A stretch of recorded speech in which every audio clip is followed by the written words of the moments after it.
Hello friend, welcome to my YouTube channel medicine tricks. दोस्तों, हम आज की वीडियो में बात करेंगे एक्सरे के बारे में। यहाँ पर एक्सरे की बात करो तो आप कौन सी बीमारी में किस तरह के एक्सरे होते हैं, ये सारी बातों की जानकारी दोस्तों हमारे इस वीडियो में बताया गया है। तो यहाँ पर बात कर रहे थे एक्सरे दो तरह के कलर में दिखाई देते हैं, एक वाइट कलर, एक ब्लैक कलर। तो यहाँ पर बात कर लेते हैं वाइट कलर के रेडिएशन बोन और हार्ट के भेद का बाहर नहीं निकल पाती है, इसलिए वह सफ़ेद कलर में दिखाई देते हैं। जैसे मैं आप लोग देख सकते हैं यहाँ पर सफ़ेद कलर है। अब बात करते हैं यहाँ पर ब्लैक कलर। ये रेडिएशन लंग्स को आसानी से भेद कर बाहर निकल जाती है, इसलिए वह ब्लैक कलर के दिखाई देते हैं। ये जो रेड कलर से लाइनिंग किया गया है, ये वाइट है, जो आप देख सकते हो वाइट रेडिएशन जो भेद से बाहर यानी हार्ट से बाहर नहीं निकल पाता है, उसे हम लोग वाइट कलर कहते हैं।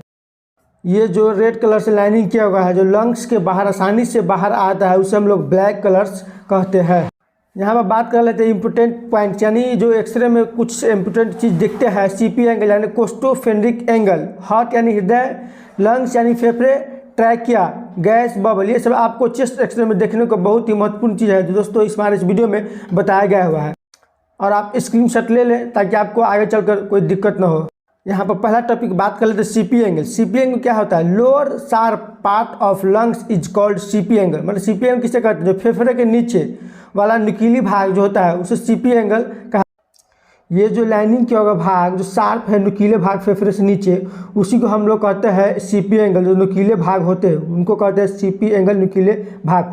यहाँ पर बात कर लेते हैं प्लूरल इफ्यूजन के। यहाँ पर it should be normal but it is disturbed in pleural effusion. यह सामान्य अवस्था में रहता है, पर प्लूरल इफ्यूजन होने पर यह वाइट कलर हो जाता है। प्लूरल इफ्यूजन क्या है?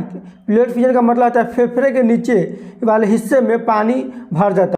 ये जो वाइट दिख रहा है वो फेफड़े के नीचे पानी का आकार बना हुआ है। चेस्ट के जो भाग है रेड कलर से जो लाइनिंग किया गया वो शार्प नुकीले की तरह होते हैं, जो सीपी एंगल कहते हैं। तो यहीं पर बात करें तो प्लूरल इफ्यूजन के बारे में। और ये जो रेड कलर से लाइनिंग किया गया है वो पानी के आकार का बना हुआ फेफड़े के नीचे, यही है पानी के आकार का बना, जिसे प्लूरल इफ्यूजन कहते हैं हम लोग। हार्ट यानी हृदय। In chest X ray measure cardiothoracic ratio, जिसमें हृदय की परछाई को नापा जाता है। कार्डियोथोरैकिक रेशियो में कम से कम 50% से कम होनी चाहिए। यदि किसी कारण कार्डियोथोरैकिक रेशियो बढ़ जाए तो उसे कार्डियोमेगा कहते हैं। ये वाला जो आकार हम लोग देख रहे हैं, उसे जो परछाई होता है जो चेस्ट का, उसे हम लोग कार्डियोथोरैकिक कहते हैं। अगर 50% से अधिक हो जाए तो इसे हम लोग कार्डियोमेगा लियो कहते हैं। लंग्स यानी फेफड़े। इसमें फेफड़े के अलग अलग भागों का अध्ययन किया जाता है। इसे ब्रोंकोवास्कुलर मार्किंग को भी दिखाया जाता है। इसमें छोटे छोटे आकार के वाइट के दाने जो दिखते हैं उजले उजले, उसे ब्रोंकोवास्कुलर मार्किंग को हम लोग इंडिकेट करके जानते हैं। लंग्स का जो आकार होता है, जो राइट का आकार अलग होता है, लेफ्ट का आकार अलग होता है। जैसे लाइट हॉरिजॉन्टल हो गया, जो सुपीरियर लोब ऊपर का भाग कहते हैं, निचला भाग को इंफीरियर लोब कहते हैं, निचला भाग को मिडिल लोब कहते हैं। लेफ्ट में बात कर ले तो लेफ्ट वाला ऊपरी भाग को सुपीरियर लोब कहते हैं और निचला भाग को इंफीरियर लोब। ट्रैकिया यानी ट्रैकिया थोड़ी सी सीधे फेफड़ों की तरह दबी हुई रहती है। ट्रैकिया के अंदर दोनों फेफड़ों में विभाजित रहती है। ये वाला भाग जो आप देख रहे हैं इन चेस्ट एक्सरे में, वो जो भाग दबी हुई है उन्हीं को हम लोग ट्रैकिया कहते हैं। ट्यूबरकुलोसिस यहाँ पर दो होते हैं, एक हाइलर लिम्फोनोड, जो ट्यूबरकुलोसिस होने पर लिम्फोनोड बड़े बड़े आकार के होते हैं। एक कैविटी जो ट्यूबरकुलोसिस होने पर धीरे धीरे छोटी होती है, एक कैविटी के फेफड़े में बनने लगती है। ये जो आकार आपको दिख रहा है रेड कलर से लाइनिंग किया हुआ है, जो बड़े बड़े आकार के हैं, उसे हम लोग लिम्फोनोड्स के नाम से जानते हैं। ये जो छोटे छोटे आकार के दाने दिखते हैं चेस्ट एक्सरे में, उसे हम लोग कैविटी बोलते हैं।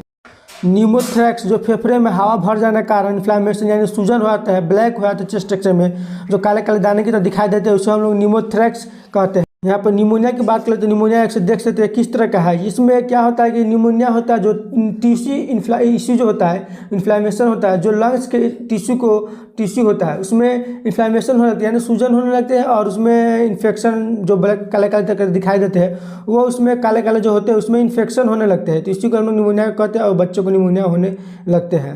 दोस्तों, एक छोटी सी रिक्वेस्ट है, अगर आप अभी तक हमारे चैनल पर नए हैं और चैनल को सब्सक्राइब नहीं किए हैं तो हमारे चैनल को सब्सक्राइब करें, ताकि हेल्थ से जुड़ी कोई भी वीडियो की जानकारी सबसे पहले नोटिफिकेशन आपको मिलती रहे। और वीडियो अच्छी लगी तो हमारे चैनल को सब्सक्राइब करें, लाइक करें और कमेंट करके बताएं दोस्तों कि वीडियो कैसी थी।